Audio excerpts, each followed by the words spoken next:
Hey guys, it's Lauren, the female foamer. Welcome back to my channel. And I'm in the SoundTraxx studios right now. I know nothing about DCC. I am a newbie. I'm newer to model railroading, and why not learn from one of the experts in DCC? Yeah, so for those of you guys who don't know me, my name's George Bogatuk. I've been working at SoundTraxx. Well, I shouldn't say that. I've been collecting a paycheck from SoundTraxx for 17 years. I don't really actually work. I actually enjoy what I do. Because I'm a hobbyist myself. Exactly, trains. I'm a hobbyist myself. This is one of my toys here, and I'm going to use it as a prop today, just to kind of show you what is DCC and how does it work. Now, for those of you guys out there very new to DCC, the DCC does not stand for the Dallas Cowboy Cheerleaders. Yeah, all right. Anyway, it actually stands for Digital Command Control. And I didn't actually know that. Yeah, Digital Command Control. And what it is back in the early 90s, the NMRA got a group of manufacturers together to agree on a standard.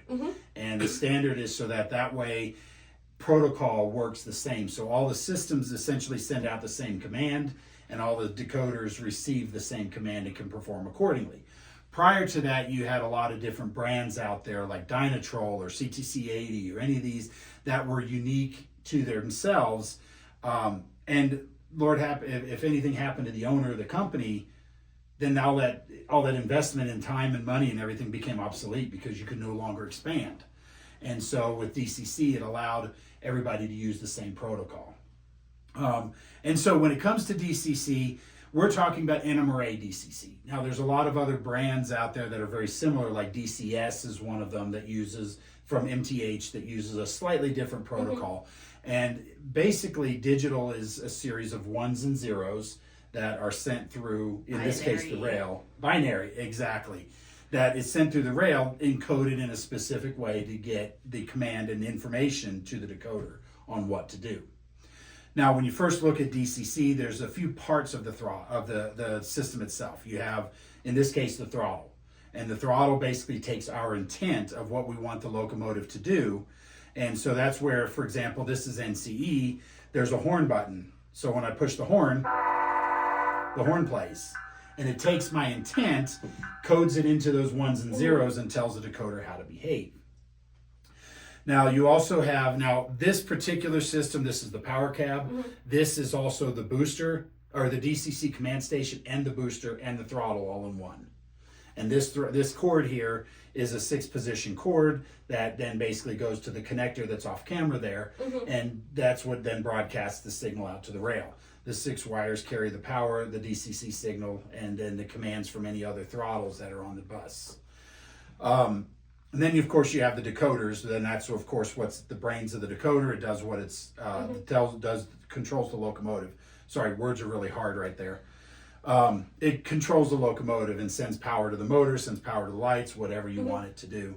And then there's also accessory decoders. But we don't make accessory decoders, but those are things that would do things like turnouts, signals, lights, all that kind of stuff. Okay. So now, this is the part that I think is very important for everybody to understand, is that the signal on the rail is encoded in such a way that every decoder responds the same. So the DCC signal has 4 parts. You have the preamble, and basically it's a series of ones.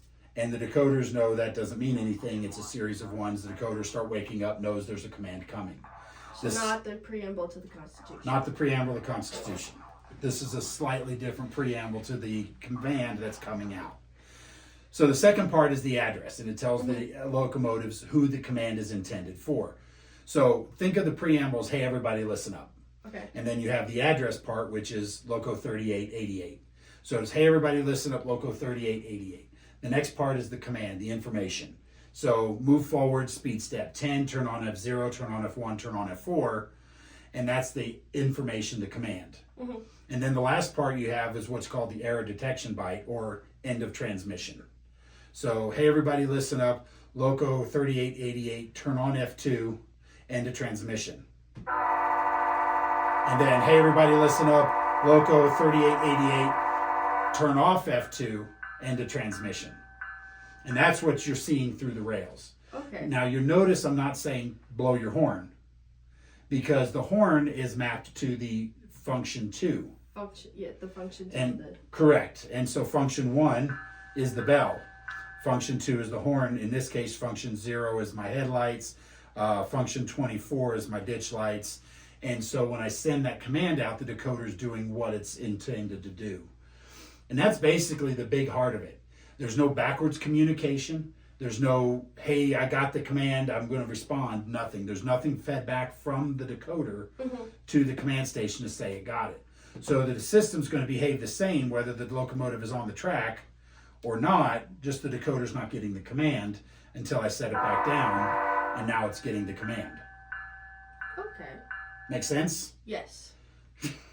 So then the second part of this is when we tell the decoder how to behave. And this is what's done through CVs or configuration variables. We vary... Not a resume. Not a resume. We have configuration variables, which is to vary or change the configuration or the setup of the decoder. Okay. And that's where we determine which horn sound plays. So when you buy SoundTraxx decoders, they come with 44 different air horns on our Tsunami 2 and Blue Nami. And when I set the CV appropriately to tell it, in this case, I'm getting the K5HL, I believe it is, or it's the K5LLA. I don't remember now. But anyway, it tells my decoder which of those recordings that I want to play. If I wanted a Mars light, I use a configuration variable to tell the decoder to display the Mars light pattern so that way you'll get that flashing rate that you want to see on the front of the locomotive. Things like flashing ditch lights, the volume settings, all that stuff's done by CVs. The only problem I'll say with DCC is the fact that we as the users have to program those CVs. So we're actually making changes to the decoder's behavior using the configuration variables. When you go home and you put on your TV and you push the button that says volume, you're changing a CV. You're just doing it between the clean interface. And that's one of the big reasons why I love Blue Nami is because the communication protocol is DCC, but it's through that paired communication connection through the Bluetooth to the decoder. Now, really quickly, I did kind of miss this. When each locomotive is going to have its own address, because if I have 3888 and another locomotive that's dressed 3888, they're both going to do the same thing.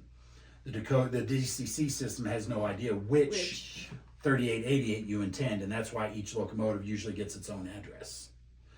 It's just like your home address. Mail goes to you. That is when the post office does their job right, and only you. In this case, only 3888. But the other problem that happens a lot is if you have multiple throttles set to the same address. There you can have multiple commands going through, because you would think, and again, here's that word, that the systems would filter that out, but they don't always. And so what happens is sometimes you'll get phantom commands where the decoder starts, for lack of a better term, misbehaving. Let's say, for example, with a Digitrax system, I can get a locomotive to do this in a matter of seconds. Now, I'm doing it here, but I can have a Digitrax system doing that automatically without anybody knowing. And the reason is because it's multiple commands going to the same decoder. Even though it looks like my throttle only shows this one, why is my decoder misbehaving? And so that's one of the things to pay attention, is that if you get a locomotive that's maybe acting up, it's not a bad idea to reset these things and clear out the memory so that to make sure that you have a fresh set of commands going out. And that's kind of the basic it. There's a lot of information that we can cover, but in a short period of time, this will give you the nuts and bolts of what you want. The basics. The basics. But if you want to take a deeper dive, SoundTraxx on our YouTube channel has a lot of classes based on the DCC, how it works, and how all this stuff goes together, including things like how to solder, how to install a decoder. We've got even a video class to teach you how to use the 3 major brands of DCC systems, and these are our webinars. Oh, that's awesome. So if you go to SoundTraxx YouTube channel, you can go to the playlists and find the webinars. The DCC info that we just talked about, a deeper dive is in webinar 4. And I will say some of these we were using Zoom before Zoom was cool. And what happened is some of the early ones, we were still learning some of the settings. So 1, 2, and 3 are steam, diesel, and operations overview.